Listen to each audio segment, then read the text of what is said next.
Okay, welcome everyone. My name is Lori Peak, and I am the director of the Natural Hazards Center here at the University of Colorado Boulder. And it is my honor and pleasure to welcome you to this month's Making Mitigation Work webinar series.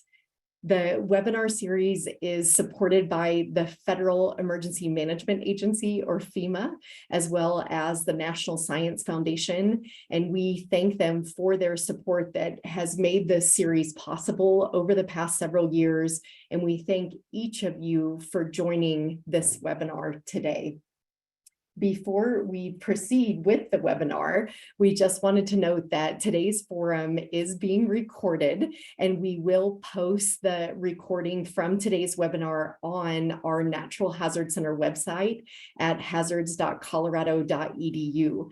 That is also where you can find more than 20 already recorded and posted webinars that are there for your viewing pleasure, for education, research, practice, or policy work. And we hope that you will view the past webinars in addition to participating fully in today's webinar.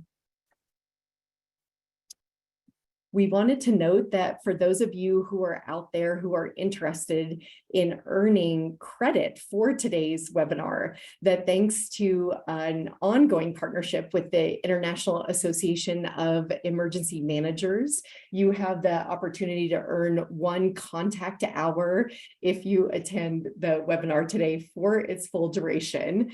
And thanks to our long-standing friendship and partnership with the Association of State Floodplain Managers, we are also now able to offer 1 continuing education credit through ASFPM.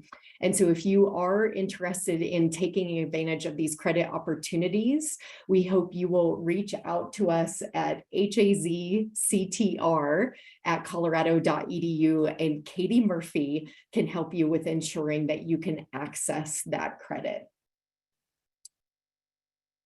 If you have questions as this webinar is unfolding, we hope you will use the Q&A box so that we can easily find and filter the questions. But you are also welcome and encouraged to continue to use the chat box to share resources, to connect with one another, and also to share information that you might want to share with the broader audience in this webinar. We already have nearly 300 people who are joining with us today. So as always, we hope that we'll have a robust and lively opportunity to share in the chat. And also, again, please use the Q&A box if you have a question that you want to pose to Will, so that we can find that quickly as we transition to the question period. So now we're going to turn to the topic of today's webinar that is really always timely and is feeling ever more urgent and ever more pressing in communities across the United States and around the world who are facing rising flood risk. And so today we're going to hear from an expert in this space about 2 recent studies that have been conducted related to retreat, or removing development from, as well as working with local people and communities to relocate from flood-prone communities. And so this presentation, again, is going to draw on the findings from 2 recent studies that we read here at the Natural Hazard Center, found deeply compelling, and really wanted to bring to our broader audience of researchers, practitioners, and policymakers who come together as a part of this webinar series. And so without further ado, it is my pleasure to introduce today's speaker, Will Groom, who is currently a research associate with the Urban Institute. And his research focuses on floodplain buyouts, which we're going to hear a great deal more about today.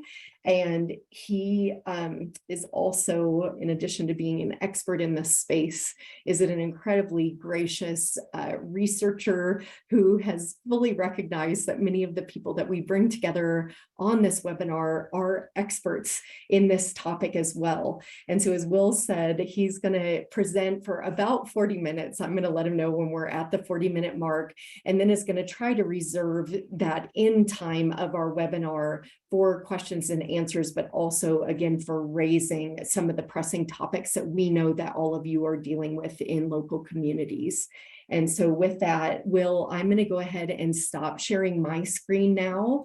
If you would like to go ahead and take over the controls, and to the audience, I hope you'll join me in offering a warm virtual welcome to Will via the chat box. And Will, we will turn it over to you. Thank you for presenting today. Thanks so much, Lori. Likewise, I really appreciate that introduction. Is my screen coming through all right? It is, but it's not yet in the full screen mode. And there it is now. Thank you very much. Perfect. Absolutely. So welcome, everybody. I'll just reiterate everything that Lori just said. I'm really excited to be here today and grateful to Lori and Katie and the rest of the team at the Natural Hazard Center at UC Boulder for hosting this and doing all of the coordination to pull this session together. So my name is Will Kerngroom. I use he, him pronouns. I'm a research associate, as Lori mentioned, at the Urban Institute, which is a nonprofit research organization.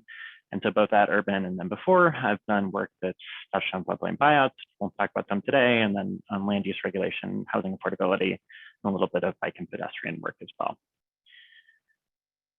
So, quick high-level agenda for our session today. It sounds like we have a lot of practitioners attending today, which I'm really thrilled about, and I imagine that some of you might have even been responding to the survey that we'll talk about later.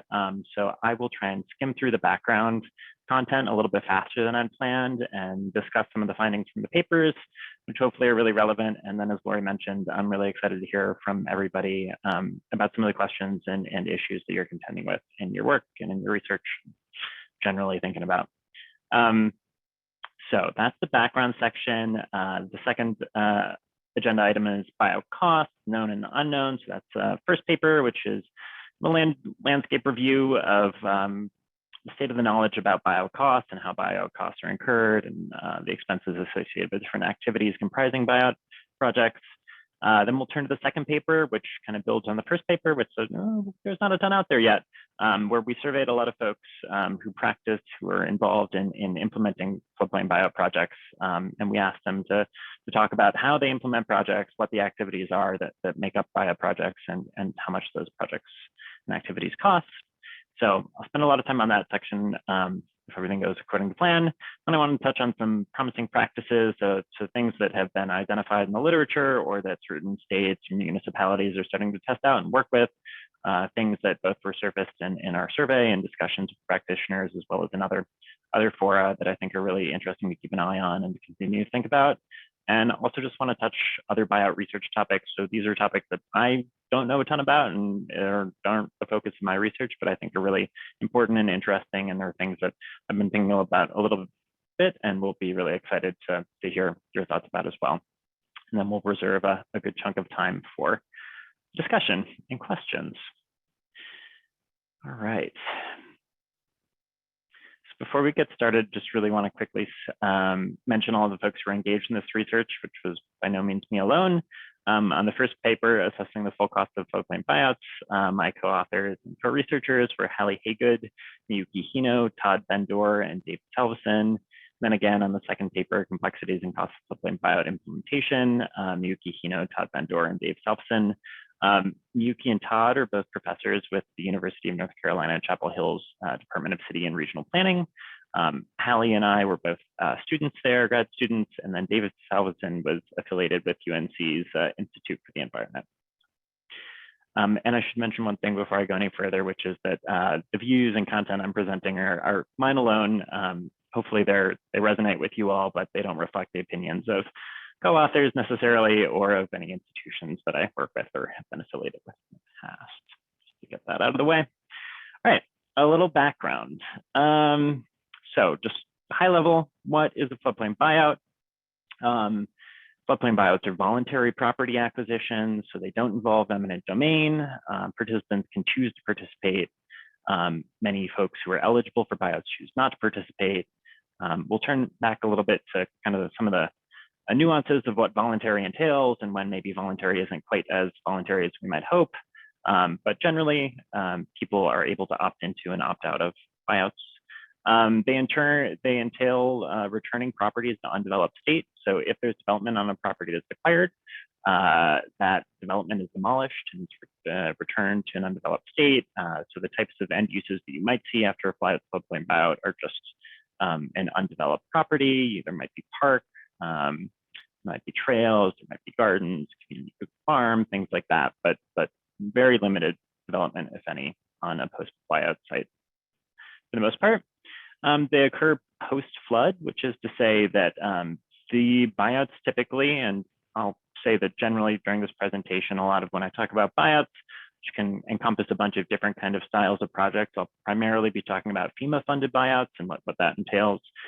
So those are often also called acquisition and demolition projects. And there's some differences between different funding agencies and how different types of buyouts might be implemented. But because FEMA is the largest funder of buyouts in the US, and because FEMA funding is engaged in the vast majority of buyouts, I'll be focusing on that model for the most part. But buyouts occur post-flood in the sense that the funding for a buyout is made available to properties that have been already damaged by a flood. So it doesn't happen in advance when, say, like a local government doesn't identify that a property is at risk of flooding and then choose to buy it out. It's almost always post-flood damage. Pre-flood value in the sense that when a floodplain buyout offer is made, the offer to purchase the property is at the pre-flood value estimated of that property. So instead of accounting for the damages that a property might have sustained during flooding, the offer to the property owner encompasses what the appraised value of that property would have been pre-flood. And then it's a property by property process. So in contrast to a form of relocation where, say, an entire community is moving and there's coordination between lots of distinct households or individuals or property owners to coordinate aspects of relocation, floodplain buyouts to date, for the vast majority of buyouts, they're property by property. So it's negotiated with individual property owners who can choose or choose not to participate in the buyout. And then the last point, which we'll touch on a good amount later, but there's typically a pretty devolved funding stream for floodplain buyouts in the US. So funding originates at the federal level, and those dollars are granted down to primary applicants, which are states or tribal nations. And then those those grant applicants then subgrant that money down to local governments most often, who are responsible for a lot of the implementation details of a floodplain buyout. So why are buyouts? What are the motivating factors for buyouts?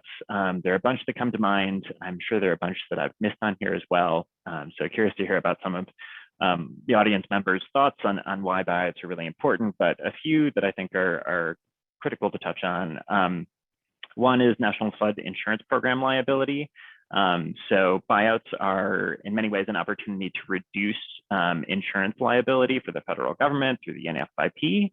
And by offering buyouts to high-risk properties that have already sustained significant damages and that government believes are likely to sustain significant future damages, there's the possibility for a buyout to be a cost-effective way of limiting the long-term liability associated with covering a property with flood insurance. There's also opportunities to reduce local and state emergency response burden. So this, is an opportunity to better allocate resources among emergency needs immediately after a disaster by permanently removing and relocating residents out of really high-risk areas and thus mitigating emergency needs during that really critical post-disaster time period. And hand in hand with that, it's an opportunity to increase resident safety and property owner safety by shifting development out of the floodplain or out of high-risk flood areas. And then there's also an opportunity to protect the financial well-being of property owners. So instead of, kind of saying tough luck post-flood, buyouts are a way of helping property owners to recuperate some of the value of their property that's been damaged by floods, and also to mitigate their future financial risk from flood damages in the future. And then I think some really interesting things, those are kind of, there are some spillover benefits that accrue to potentially people or places that are adjacent to buyouts. And so those include nearby properties.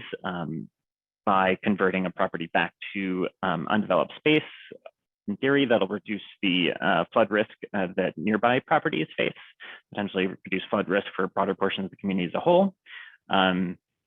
And so I think that's a potential positive spillover. And then there are also some really interesting potential negative spillovers to consider.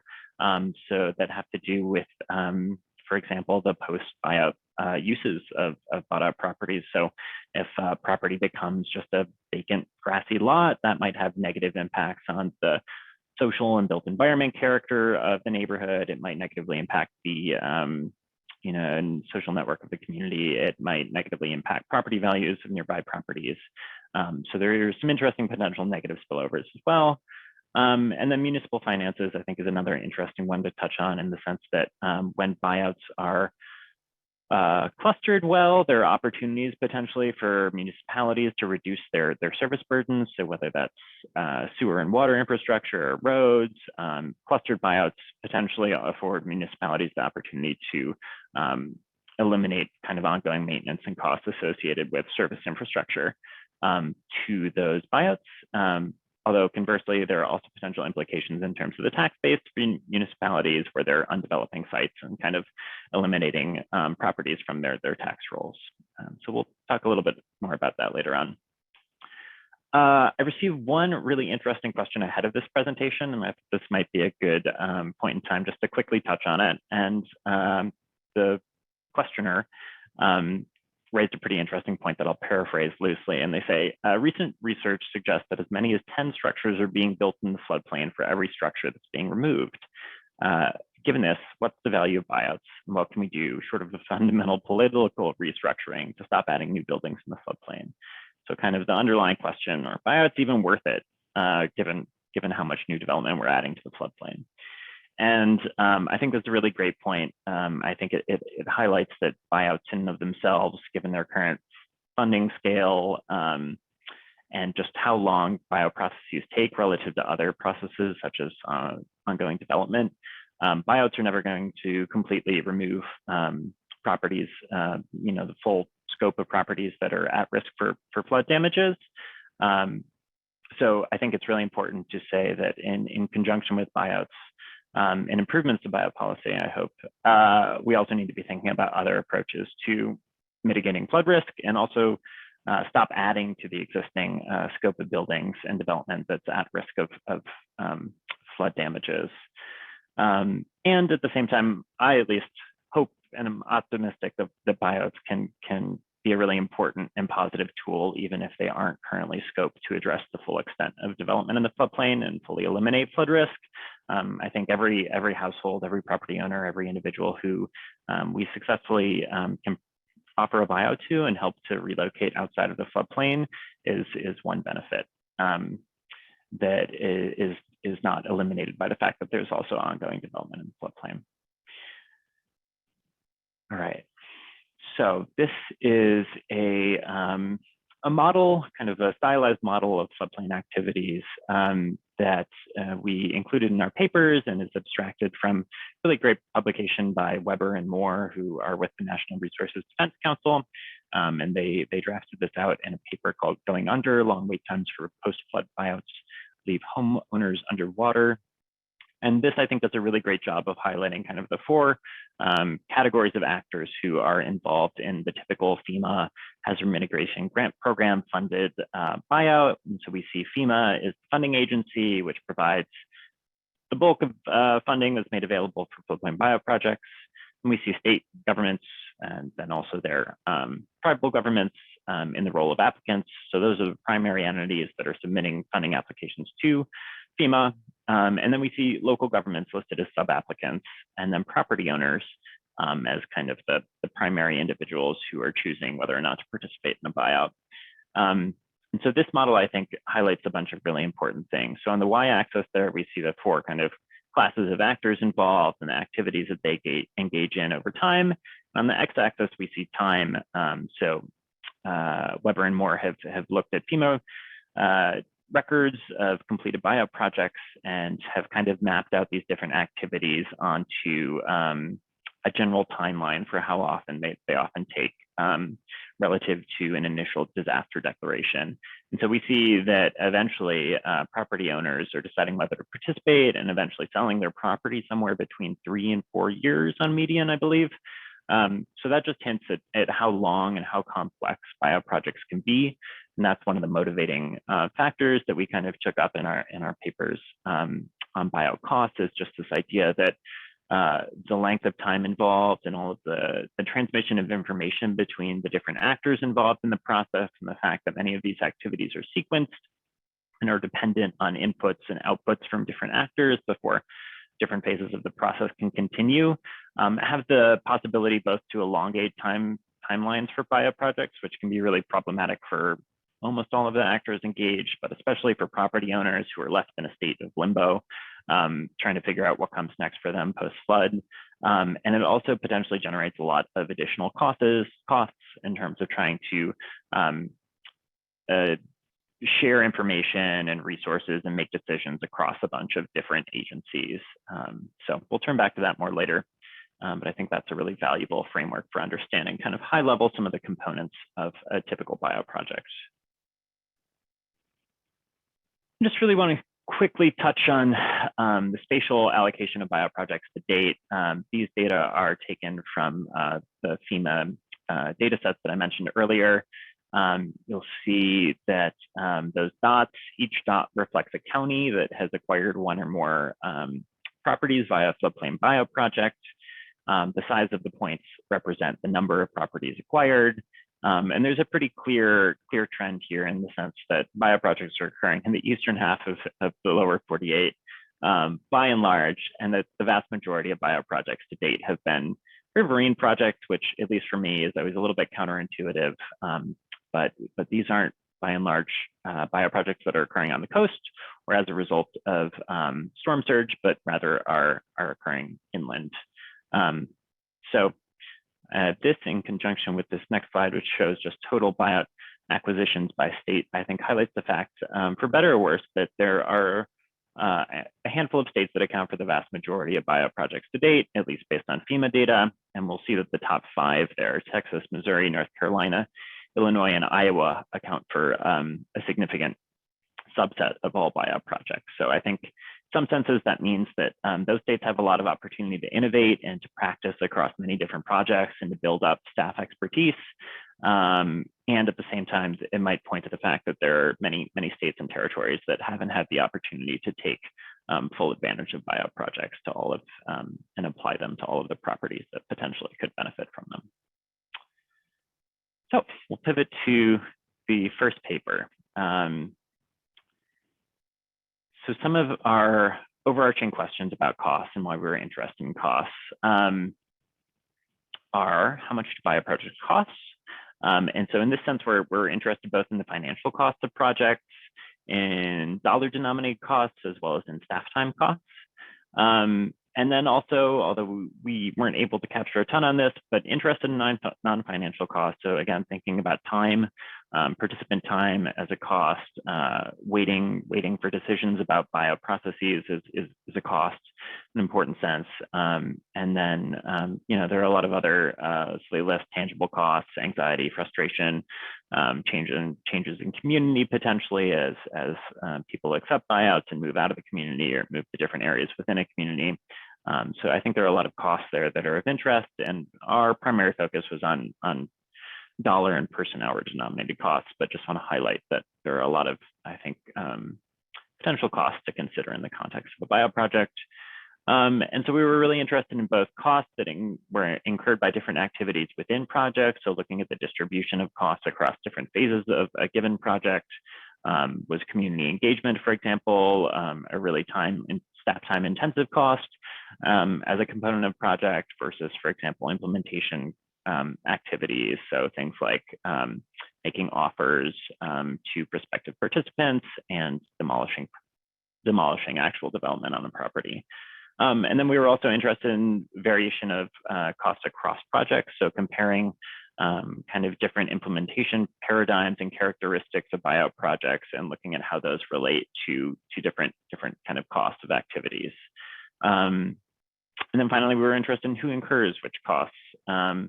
So thinking about which actors, whether that's FEMA or a state government or a local government or participants themselves or adjacent property owners, say who's incurring the cost and who's incurring the benefits associated with buyout projects. So some of the reasons that we think cost matters, that I think cost matters, is that by better understanding how costs are incurred, I think that points potentially to opportunities to improve the efficiency of buyout processes. All else being equal, that means either increasing the number of properties acquired or improving the quality of buyout processes for those properties that are acquired. And so I think there's a pretty compelling reason to think that if there are low-hanging fruit in terms of the structure of either requirements attached to funding streams for buyout programs, or the way that state and local governments, by and large, choose to structure their implementation of buyout projects that could be improved to reduce costs or better allocate costs, that's a really compelling opportunity. But that requires knowing more about what costs are incurred. I think another area of interest is the differential impact across communities and property owners. Some communities might be better able to handle costs. So whether that's a local cost share requirement, typically communities are expected to cover 25% of the cost of a buyout project, and the federal FEMA funds cover 75% of that. So whether that is disproportionately burdensome on smaller communities or lower wealth communities or communities of color, I think likewise, there are questions about whether, for example, the technical expertise required to implement a buyout project is a disproportionately significant barrier for smaller communities, say. So thinking about some of those things in the context of costs are really important. And as I mentioned a moment ago, a better understanding of costs, I think both can help to identify policy improvements at the federal level. So an understanding of which regulatory requirements that FEMA kind of passes down through its funding stream, what the implications of those are in terms of staff costs and in terms of expenses while conducting a buyout project, can then, I think, provide a sounding board for thinking about whether there are alternate processes that might better achieve a balance between the goals of certain requirements and regulations relative to the costs incurred and what those burdens are down the road. And I think also costs can help to facilitate policy learning. So understanding, looking between municipalities or between states and seeing different implementation approaches and associating those with costs can be an opportunity for localities and states to share and learn from one another and to potentially move from an existing paradigm of implementation to a paradigm that better aligns with their objectives in terms of cost and in terms of quality, in terms of equity, in terms of whatever a community's set of objectives might be when engaging in a buyout project. And the last thing I'll just say is that one of the concepts that we introduced, and I'll talk about this a bit more later on, but in this first paper is the idea of buyout transaction costs. And so those are the costs that are kind of explicitly incurred as the result of the requirements of buyout funding streams in and of themselves. And so, if FEMA, for example, attaches reporting requirements to the funds that it provides for a buyout program, then we would consider those to be buyout transaction costs. And so thinking about those costs as costs that are potentially really a function of the way that policy is designed. For example, a property purchase cost might be pretty immutable if we're going to pay someone the pre-flood market value of their property. It's difficult to change that cost. But a lot of other costs that are the result of, for example, benefit cost analysis practices and requirements from FEMA, those are costs that potentially could be changed more easily through policy reform. So we focus on that idea of buyout transaction costs quite a bit as well. So for this first paper, trying to get a better understanding of the landscape of knowledge, we kind of looked at three core data sources. So one is the FEMA administrative data, which I had mentioned earlier. So that kind of covers projects dating back to 1990. There are a limited set of fields available, but the data is pretty accessible. And there are some also kind of concerns about data quality that I'll touch on in a moment. But we looked at that to try to get a general understanding of what the divide was between total project costs and the amount of money that was spent on just acquiring properties, so the actual amount transferred to property owners. with the thought that the difference between those two could be a reflection of kind of all of the activity costs, all of the costs that state and local governments were incurring in the process of actually implementing a buyout. Then we also conducted a literature review, which was looking at, I think, 1,100 records from Google Scholar, so both academic peer-reviewed literature and gray literature, so things like nonprofit reports and PCs, and we even got one municipality's meeting agenda and notes, and trying to understand whether there was existing documented information about buyout activity costs. We found that there wasn't a ton out there, and that historically a lot of the discussion around costs have really focused on those property purchase costs, the amount of money that's given to a property owner in exchange for the transfer of deed to that property, and that there was really little that had been discussed about all of the activity costs that go into actual implementation of a buyout project. And our last kind of source of information were municipal, county, and state government budgets. So we sampled a set of municipalities that had received FEMA funding for buyout projects in the past. And then we looked at their budgets for, I believe, a 5-year window around when they had first been approved for a buyout project. And we combed through their government budgets. And then for encompassing counties and states, we looked at their government budgets as well, in the hope that they would provide some documentation of how costs were incurred and how budget was allocated for different buyout costs. And somewhat similar to our literature review, we found that there was really limited information. Almost all of the information was about property purchase costs, not activity costs. And this I'll just really quickly touch on is a figure representing our analysis of those FEMA records. So FEMA's data includes a field called actual amount paid costs, which is somewhat loosely defined, but is a proxy maybe for property purchase costs. And so we aggregated those up to the project level, and we're hoping that by looking at the difference between total project costs and those actual amount paid costs, we could better understand activity costs. And we found that there were pretty substantial data quality issues. So if you're looking at any of these, any of the bars lower along the left on the distribution, those are projects where we're finding that actual amount paid costs, so say up to maybe 50 or 60% of total project costs, suggesting that potentially activity costs are accounting for a huge portion of project costs. But then we're also finding that some projects have actual amount paid costs that exceed total project costs, which doesn't really make sense. So we weren't able to draw any particularly reliable inferences from these data.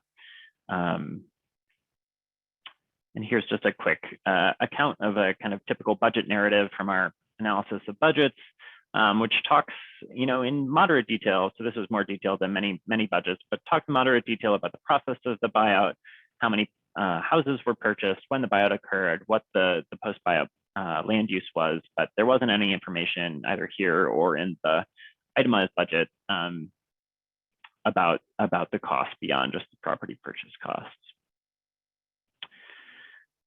So building on the fact that there wasn't much information beyond just property purchase costs, we kind of dove into our next paper, which I'll turn to now, which was an attempt to collect new information about what exactly some of those activity costs have been on completed or almost completed buyout projects.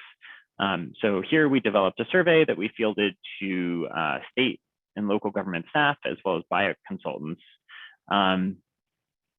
with the hope that they would be able to provide us a better kind of accounting of some of the activities that comprise buyout projects, as well as the costs associated with those activities. So this was a web-based survey that we fielded to an initial sample of 219 folks.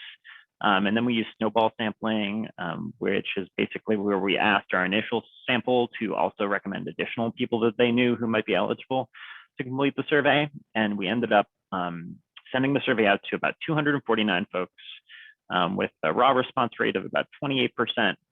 And so we got a good number, but not necessarily reflective of buyouts across the country. But I think indicative of trends and practices in buyout projects nonetheless. We are a sample because we were based in North Carolina and had a lot of connections with North Carolina practitioners. our sample disproportionately comprised folks from North Carolina, but we also got responses from practitioners about projects across the contiguous US. I'll say just quickly as an aside here, both that, wrong slide, both that we were unable to collect any information from FEMA staff, so we missed some of the federal costs incurred on projects. And we also didn't attempt to survey buyout participants themselves, and so we also can't characterize any of the costs incurred from participants' side of things. And then one last aside is that this survey instrument that we used is available as an appendix to the journal article that we published, and we would love to have other folks look at their instrument if it's of interest, and also to adapt and field the survey again to different samples. So if anybody's interested in that, I hope they'll reach out. These were kind of the core domains that we focused on in our survey. So property attrition, which is just generally the idea that at the outset of a buyout, there might be a lot of interest, and the local government involved in implementation might submit initial applications for a large number of properties, or a larger number of properties than are ultimately acquired, and that during the process and over the time span that it takes to implement a buyout project, a lot of those properties and property owners ultimately don't participate in the buyout. So we were interested in this because those properties that are lost to attrition reflect a lot of staff time and potentially other costs, but they ultimately don't result in a reduction in flood risk mitigation. So we were interested in understanding property attrition in relation to project costs. We looked at funding sources, which we understand to be pretty closely tied to influencing some of the administrative processes and implementation requirements for buyout projects. FEMA publishes data about its buyout projects, but other funders typically don't. So we were interested in understanding what portion of funding was coming from which sources. So I'll touch on some of that later. And then we were also really interested in the actors involved. So there are state governments, local governments, and on that initial kind of stylized diagram of different buyout activities and actors that I touched on earlier, I didn't highlight consultants, but one of the things we were interested in was the prevalence of engagement with consultants. So staff with outside organizations or firms who are coming in to support local governments or state governments in implementation of buyouts. So that was another topic of interest. And then relocation assistance, which entailed both financial and non-financial forms of assistance to households. So this can include things like incentives to relocate outside of the floodplain, or to relocate within the same municipality, or relocate within the same county, and then also other non-financial forms of assistance. So things like household or housing counseling, so support from somebody who can help a household to identify replacement housing, or mental health counseling was another option that we have listed, I believe. So interested in thinking about the ways that municipalities and states were elaborating on some of the core things that FEMA requires, with additional services to focus on related objectives. So whether that's housing stability and security, or whether it's ensuring that people are relocating outside of the floodplain, some of those ancillary objectives and the ways in which different places were addressing those. And lastly, asked about activities. So we both wanted to understand the prevalence of activities across projects, which projects were engaging in which activities, some of which are optional, some of which for at least FEMA funded buyouts are going to be fairly standard and required. And then we were interested in the activity costs and understanding how places were spending staff resources and outright out-of-pocket costs on different activities. And so we captured those in both person-hour costs and dollar-denominated costs, and then converted everything to dollar-denominated values. Great. So some of the top-line takeaways from the survey. Perhaps the biggest was that the median costs of non-purchase activities, so that's all of the costs except the cost of paying a property owner for their property, summed to $23,000, which accounted for almost a fifth of the property purchase price. So I think that in and of itself is a really important kind of headline. It suggests that as I'm sure many of the practitioners on here know, there's a ton of work that goes into buyout implementation, and that just looking at the dollar value for a property really obscures a lot of the additional costs and work that goes into implementing a buyout project. So those costs are pretty substantial, and they also don't fully capture the cost incurred by participants and the cost incurred at the federal level in terms of administrating funding streams for buyouts. So I think that's a pretty low estimate ultimately of all of the non-purchase costs. And I think it also points potentially to the importance of thinking about possible policy reforms and different implementation strategies and approaches to reducing project costs. Another finding was that project attrition was pretty widespread and prevalent. FEMA data also document that most projects start out with planning to acquire more properties than they ultimately acquire. And our survey results echoed that. For local respondents to the survey, they had initially planned to acquire a median of 10 properties and ultimately acquired a median of 6. And then among state respondents, planned to acquire a median of 10.5 properties and ultimately acquired a median of 4.5 properties. Another important finding related to consultants was that consultants were really frequently involved in implementation activities. I think it was almost 50% of respondents identified consultants being involved in implementation activities of their projects, which is really interesting, and I think points potentially to the value of and importance of technical expertise when it comes to implementing floodplain buyout projects.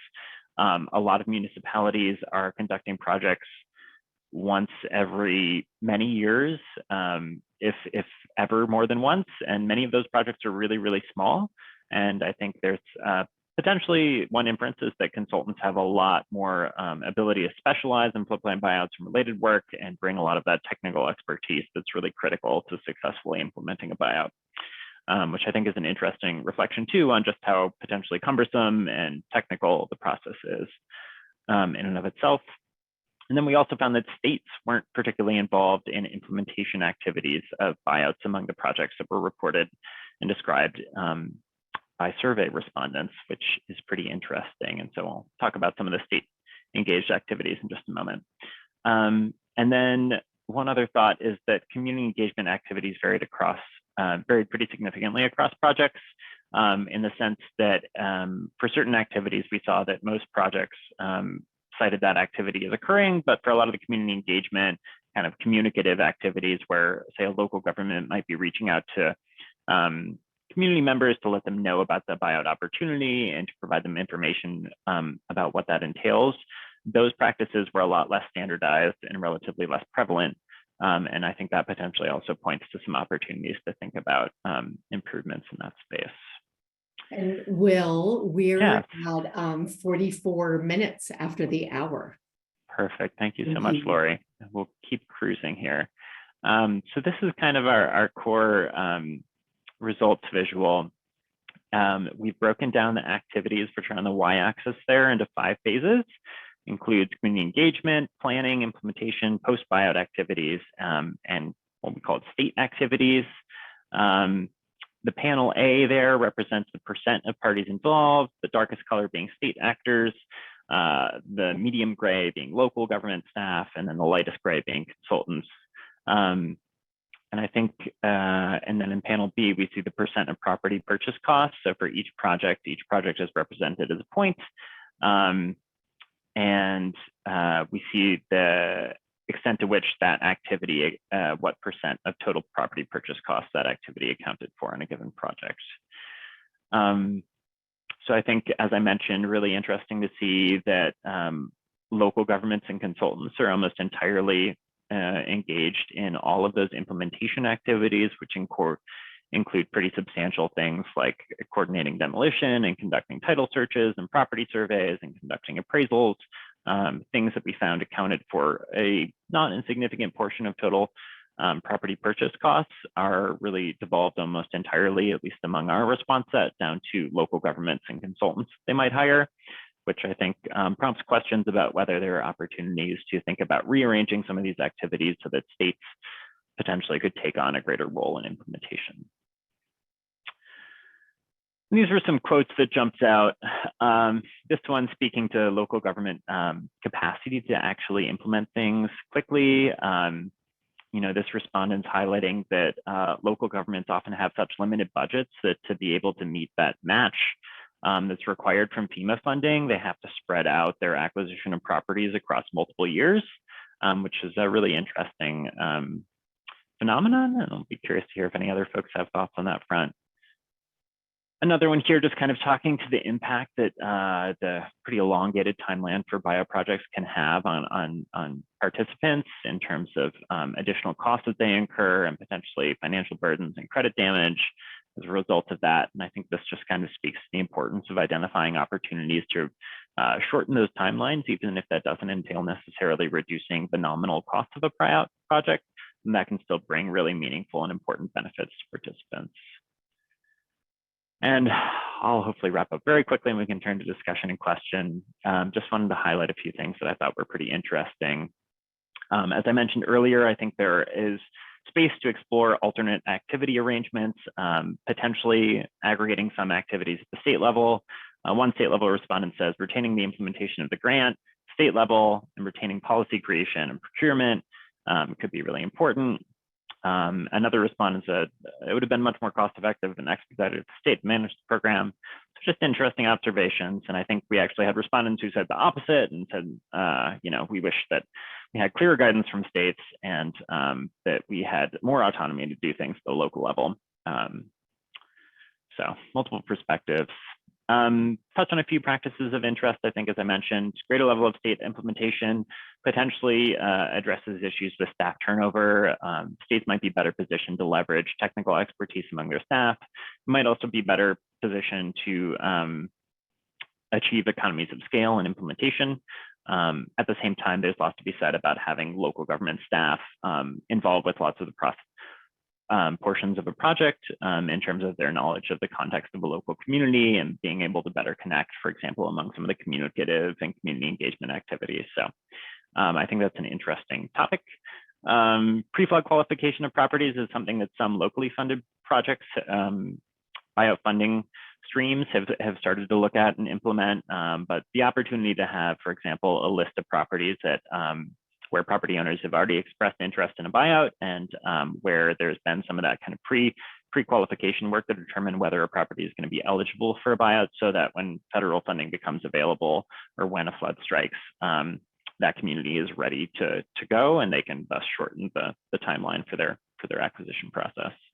As I mentioned, some of the relocation assistance, thinking about opportunities to add additional, for example, incentives to ensure that people are relocating outside of the floodplain instead of receiving a buyout and then relocating to another site within the floodplain or within a high flood risk area, I think is really interesting and is worth exploration. And then something highlighted in the Weber and Moore paper that I mentioned earlier is Nfip coverage-based funding for buyouts. So thinking about leveraging existing insurance policies through the Nfip to cover some of the costs of buyout funding.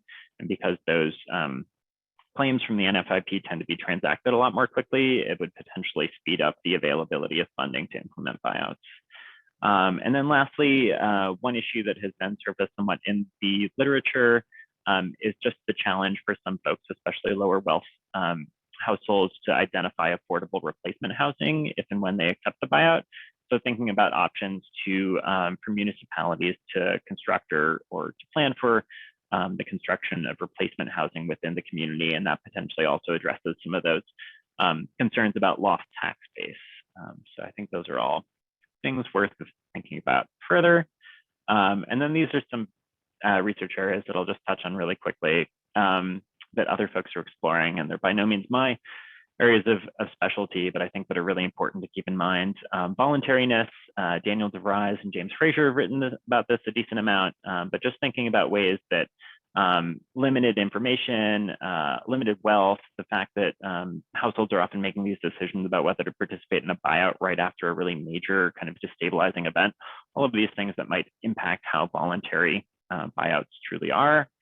I think another is the market-based valuation of properties. And so thinking about whether there are alternatives to the appraisal process or opportunities to enhance and improve the appraisal process to address goals around social justice and addressing wealth-based inequities in housing.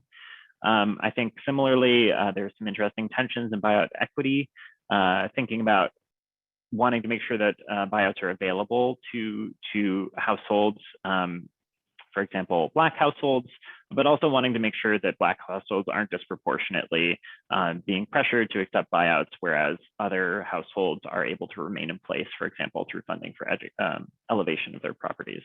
So I think there's an interesting tension there that some authors are doing really great work on.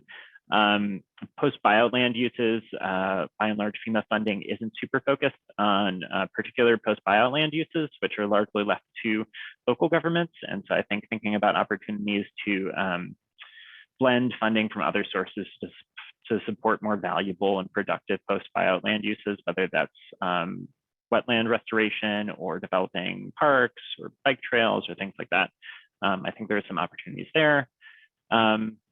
Thinking about the spillover effects on nearby properties and surrounding neighborhoods of buyouts. And then also thinking about buyouts as mitigation, which I think the FEMA funding model as it currently stands is primarily focused on mitigation, given the timeline and giving the focus of funding allocation. And then thinking about that in relation to buyouts as a recovery tool to help households recover from a major disaster and to help them relocate to places where they'll have, be able to pursue opportunities. Okay, wrap up with that. I've really enjoyed sharing a little bit about my work. Looking forward to hearing from all of you. Hope you'll reach out and connect with me if you have any questions or comments after this. I'll also say really quickly that the Climate and Communities Practice Area at the Urban Institute does a lot of work both on buyouts and more broadly on climate. So we'd love to talk with you if you have any thoughts on that front. And Lori, I'll turn it back to you now.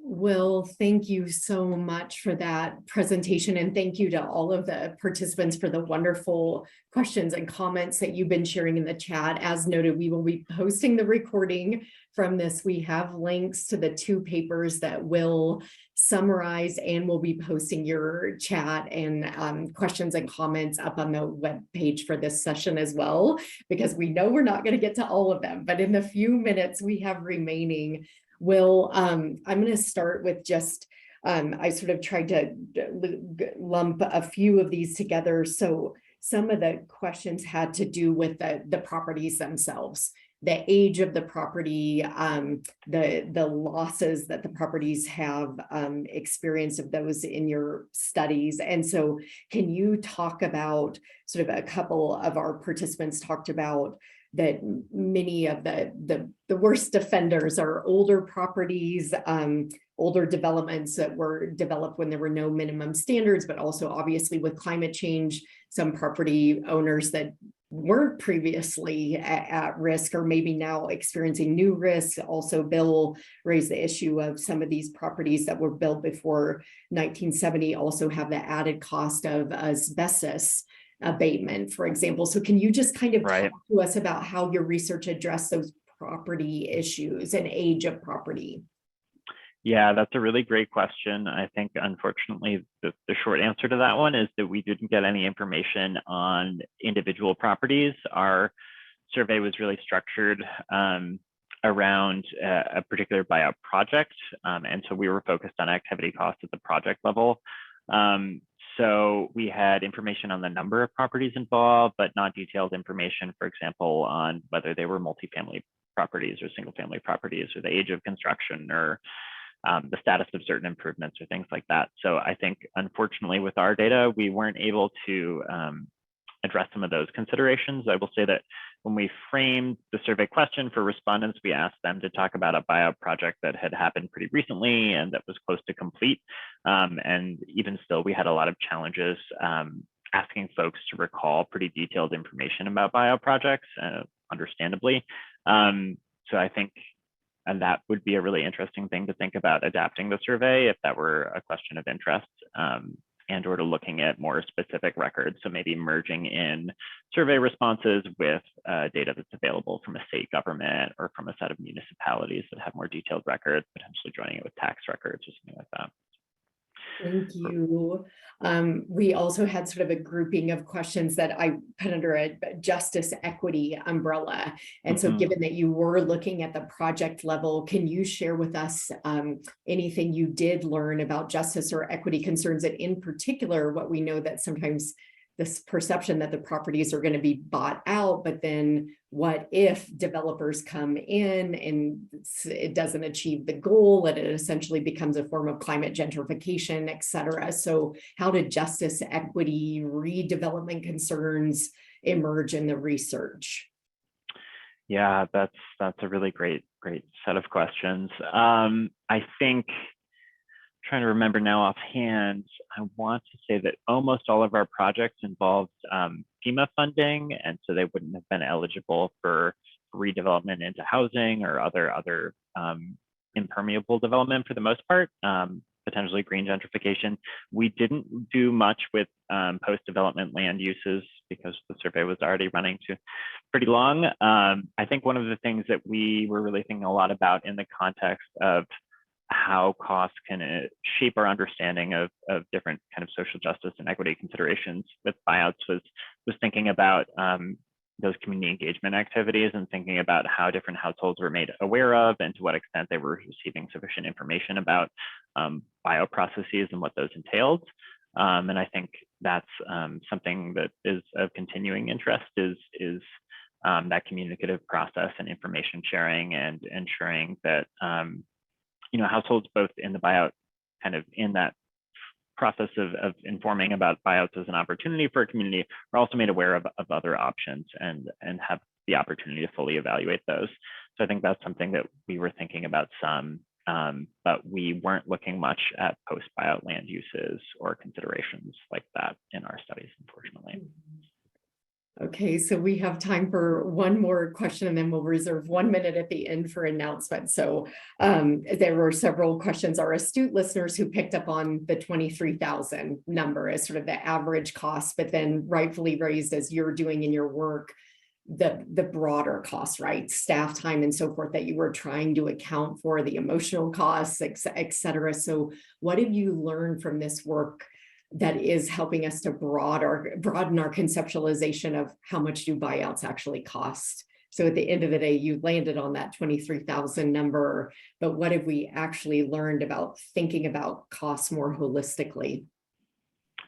Yeah, that's a really, really thoughtful question. I think that 23,000 number is probably just the tip of the iceberg. There are obviously tons of other costs. I think they're in some ways maybe even not even productive to try to monetize those costs, and that there's lots of other modalities of research that are really effective for characterizing those. And I think there's a lot of really impressive qualitative research that speaks to some initial understandings of how those costs operate.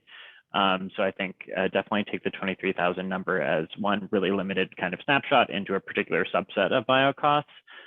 There's obviously a lot of additional work to be done. At the same time, I think understanding financial costs is really valuable for taking the existing FEMA funding stream as it is and identifying pretty concrete and hopefully tangible opportunities to improve it, and to address making buyouts more widely available, potentially making some of that money available in a more proactive way to address, say, wealth inequities. So to provide greater amounts of funding to lower wealth households, for example, could be one thing that governments could consider by trimming costs from other activities that aren't kind of addressing quality goals. So definitely look forward to seeing more research on that front.